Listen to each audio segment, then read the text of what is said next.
Good evening everyone. Hello po sa inyo lahat. Ayan, time check tayo. Mag-aalas 6:30 na ng gabi.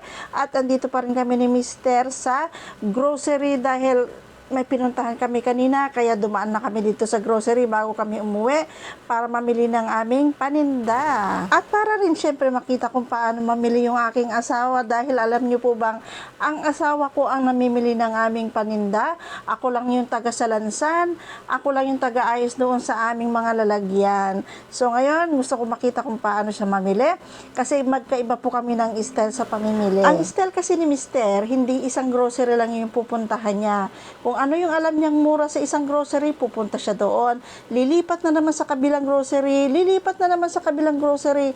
Ilang grocery po yung dinadaanan niyan bago makapamili ng kumpleto. Yan, pupunta pa siya ng palengke, pupunta pa siya ng kung saan-saan. Lilibutin niya talaga yung pamilihan para mahanap yung mga murang mga items. Okay naman yun para mas malaki syempre yung tubo. Kaya lang, ang problema doon, mas lalong nakakapagod yung ganong style. Siyempre, dahil paikot-ikot ka sa bayan, hahanapin mo talaga yung gusto mong items na mura.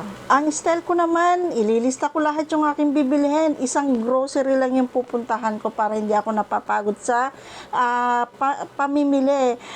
Ang ginagawa ko lang, kapag wala sa isang grocery na pupuntahan ko, kung ano yung wala, saka lang ako lilipat ng ibang tindahan para bilhin yung wala. Yung ganong style kasi, less pagod ba? At mas mabilis yung pamimili. So ngayon, sasamahan ko siya, titinan ko kung ano yung style niya sa kanyang mga pamimili dito sa isang grocery na malapit sa amin. So ayan, samahan nyo kami habang nililibot namin, iniikot namin itong grocery para makita namin yung mga items na bibilhin namin.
At ayan na nga, tapos na si Mister sa kanyang pamimili. Yan, nasa counter na tayo para naman bayaran na makauwi na tayo. Yan, medyo marami-rami yung kanyang mga pinamili. So, ayan, hindi na ako tumulong sa kanya para hindi na masyadong marami pang kuskus balongos dyan. Ayan, malapit na siyang matapos. Konti na lang naman yung nasa cart. And, syempre, dito lang tayo sa gilid para maghintay. O, diba? Nakita natin kung paano namili yung aking asawa. Yan, ikot-ikot. Yan. Sinabihan ko siyang wag na kami lumipat sa ibang tindahan dahil medyo gabi na. So, yung kulang, bukas na lang niya babalikan sa ibang tindahan. Nakapag-video nga pala tayo dito dahil nagpaalam kami bago mag-video dito, mag-vlog. Kasi baka mamaya bawal. So, mas magandang magpaalam muna bago tayo mag-video dito. Kasi yung ibang tindahan, ayaw talaga nila na nag-video sa loob ng tindahan nila. So, nagpaalam muna tayo para hindi tayo kakaba-kaba dyan na baka may sumita sa atin. So, kaya yan, nakapag-vlog tayo dito sa kanilang tindahan.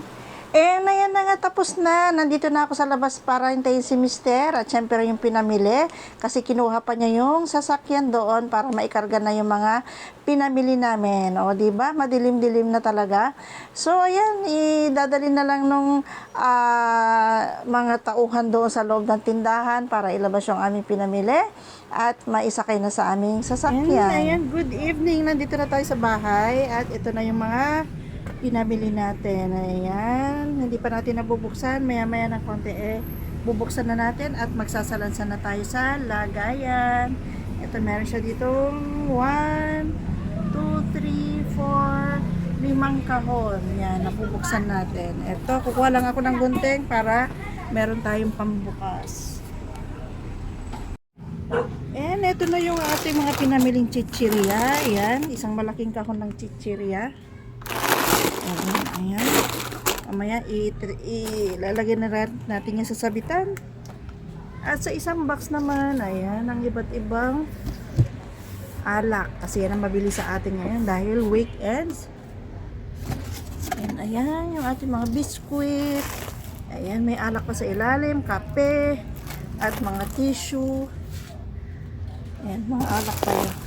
Yan, medyo madilim na alak.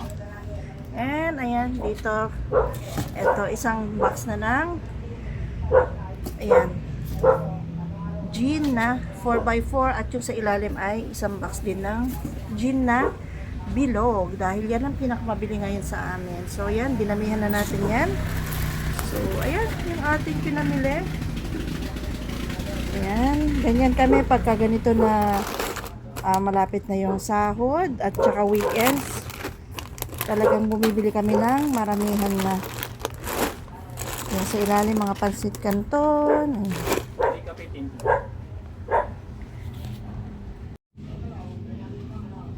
Yan ang ating grocery time with Mister. Ayan. Maraming salamat sa inyong panonood. Ingat. God bless and thank you for watching. Bye.